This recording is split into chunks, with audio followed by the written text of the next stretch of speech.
What is up, you guys? We have finally reached the most wonderful time of the year.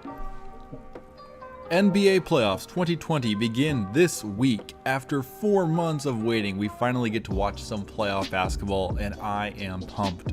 As I have done every year for over a decade now, today I will lay out to you all my picks for the first round matchups. But before we dive in, please like the video, it helps me out way more than you may realize, and comment below the team you will be rooting for throughout these playoffs. Now, let's get started. Starting in the East, we have the number 1 Milwaukee Bucks taking on the number 8 Orlando Magic. This right here is the most one-sided first round matchup we are forced to sit through. Let's start with the elephant in the room. Giannis Antetokounmpo is going to be a problem for Orlando. In the 2 regular season meetings he played in, Giannis averaged 30 points, 14 rebounds, and 7 assists per game, shooting 58% from the field against the Magic. The only person on the Magic's roster who even stood a chance at getting in his way was Jonathan Isaac, who recently went down with a season-ending injury. Along with Giannis, you have the sharpshooting Chris Middleton and George Hill, and the rim-protecting Brook Lopez, and a bunch of smart veteran role players. The most crucial force with the Magic is Nikola Vucevic, who is normally a consistent 20 and 11 guy, but he has not yet seen any postseason success in his 9-year NBA career. This is going to be a clean sweep in Milwaukee's favor. I do not see the Magic finishing within 10 points in any of these games. Next, we have the number 2 Toronto Raptors taking on the number 7 Brooklyn Nets.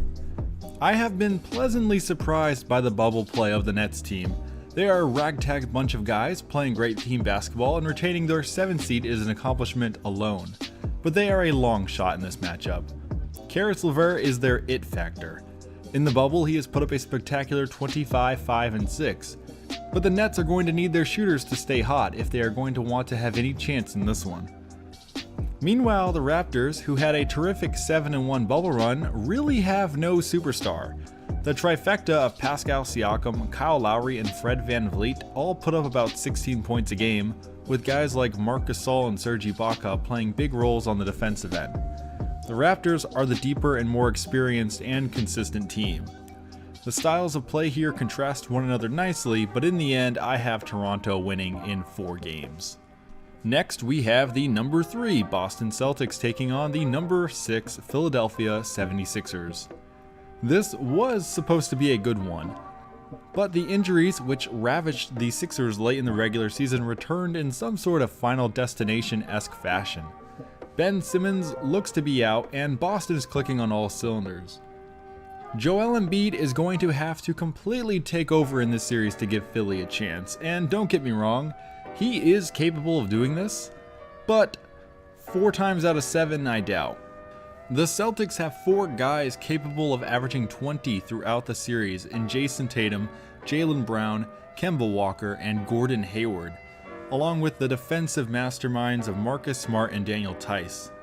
This is going to be an eye-opener to Philadelphia about resting on your laurels. I have Boston winning in 5. Rounding out the Eastern Conference, we have the number 4 Indiana Pacers taking on the number 5 Miami Heat. This is going to be the most fun matchup in the Eastern first round. Not to sound like a hater or anything, but the conference has always been shallow in talent, and this year is no different. The Pacers and Heat hatred of one another is a little overblown in my opinion. TJ Warren was the breakout star in the bubble but cooled off as the games went on. And the rest of the team has been underwhelming apart from Malcolm Brogdon, who has been pretty nice. But Victor Oladipo is not helping his case of getting a super extension, and Domantas Sabonis is MIA thanks to plantar fasciitis. As for the Heat, they simply are the better team all around. Jimmy Butler is a very talented player playing alongside a whole slew of other great role players and borderline all-stars. Though I admire certain aspects of Indiana, this series is going to Miami in 5. None of those Eastern Conference matchups are going beyond 5 games. Time for the Western Conference, where the big dogs are gearing up to beat the heck out of each other for the right to take on one of those 4 East teams. Let's get started with one of the most interesting first round matchups thanks to some late season and bubble heroics. The number 1 LA Lakers versus the number 8 Portland Trailblazers. I'm going to be blunt with you guys. The Lakers have not looked good in the bubble. The Lakers went 3-5 in Orlando, and I get it, the layoff was long, so it is not shocking for them to come back rusty, but every other team seems to have brought their A game much more quickly than these championship-chasing Lakers. Then there is the other argument, LeBron just has not yet flipped the switch into playoff mode. Well, not to be a Debbie Downer, but he said that last year before fading away into irrelevancy, and nobody has seen playoff LeBron now in over 2 years. He is 35 years old now. The real issue with the Lakers, however, is the supporting cast.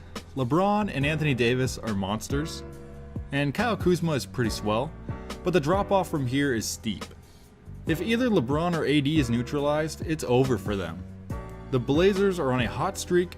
Damian Lillard is looking like a top 5 talent in the league. Jusuf Nurkic's impact has been breathtaking, and I am stoked to watch these two butt heads. I'm going to go for the crazy prediction here. I have the Blazers winning in 7 games. This is going to be a series to remember. Next, the number 2 LA Clippers versus the number 7 Dallas Mavericks. Kristaps Porzingis and Luka Doncic have looked amazing. Both have averaged 30 throughout the bubble, shooting well, rebounding great, and moving the ball like stars. But beyond these guys, they have a bit of an LA Laker drop-off going on.